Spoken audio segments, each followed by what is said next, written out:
Okay, so the next factor I'm going to look at, how well does the lawyer that you're speaking to, or the law firm that you will eventually retain, how well do they negotiate? Now, the police are there to charge you, the prosecuting agencies are there to prosecute you, and the courts are there to try you. Now, of course, there's no negotiations going on with the courts. They're completely and utterly independent at all times. But in the course of going through from an arrest through to having the matter heard finally determined in court, there's often a lot of negotiations behind the scenes. If you look at Criminal Lawyers Perth, our website, you'll see a lot of recent cases where we've managed to negotiate things away. That means that the charges are being discontinued. It's a win-win all around, certainly for the defence side. You need to ask the question, do you routinely spend time in communications with the police or the prosecuting agency? That's very important, because a lot of things can get ironed out before things even get to court. And if they have got to court, a lot of things can get ironed out and sorted out before it gets really serious, heading towards a plea, mitigation or a trial.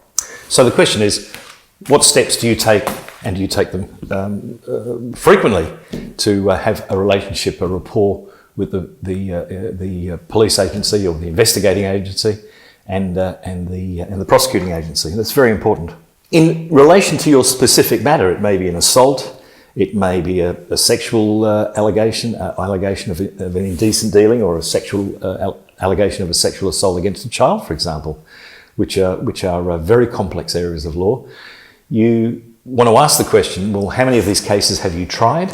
That is, taken to trial. How many of these cases in general have you dealt with? What sort of advice, what has been the nature of those cases? Now, of course, no lawyer will breach professional legal privilege and tell you about the case in detail, but they can give you some idea after the case is completed, not while the case is on foot, but after the case is completed, as to what transpired, what the lawyer did in those circumstances, and what the outcome was.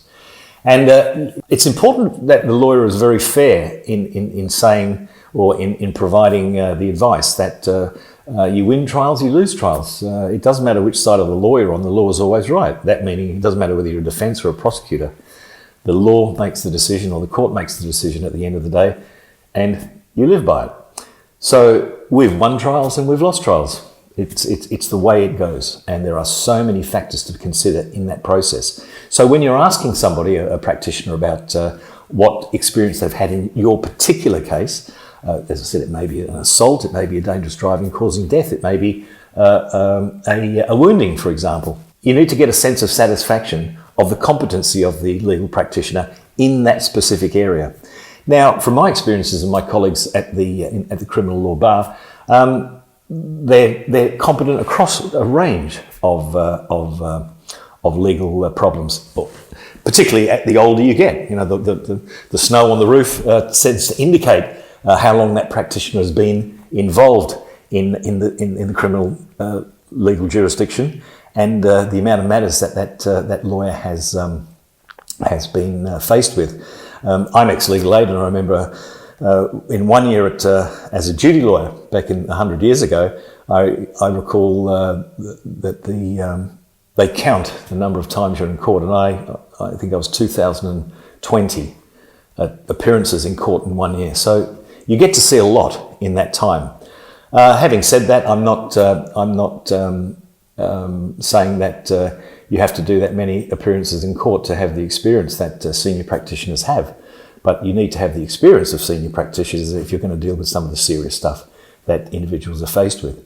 And quite frankly, I say to clients when they phone me up, they might give me a particular area or concern, or they've been charged in a certain way, and I'll say to them, look, I haven't looked at that. I may have assisted a person 2 or 3, 4 years ago, but I haven't looked at it recently. I need to have a look at it recently before I see you and get back to you.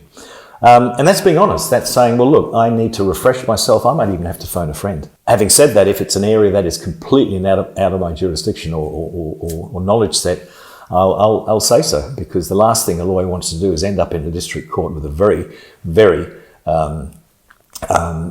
experienced judge trying to battle with words to get a point across. So, in asking the lawyer, do you have specific competencies in dealing with this specific events, it obviously becomes more important the more serious the offence. So, for example, if it's a manslaughter, or it's a murder, or a dangerous driving causing death, particularly the latter, dangerous driving causing death, can be a very technical, or it is a very technical area to defend. You've got major crash involved, and you've got specialist areas, and you know it's a worthwhile question to ask the law firm whether they have access to the specialists such as crash investigators, forensic specialists, and so on. There's a whole range of professional groups that come together when police are investigating a dangerous driving causing death or grievous bodily harm, for example. Similarly, the defence firm needs to be equally equipped to be able to not only answer the questions and address the issues raised by the police experts or the state's experts, but also to rebut some of that evidence. So it's important to get that sense from the law firm whether they're equipped and capable of doing that. Now, obviously, what I'm saying now is it's not going to be something you can get over the phone. You know, I assume at this stage you've done your Google search and you found a law firm and you phoned them up and you thought, this lawyer, he sounds or she sounds very competent. He makes me feel, you know, confident to go and take this further. And so my comments really are through this whole process of retaining a lawyer. So are they equipped to deal with complex issues, but primarily have they dealt with this particular matter before?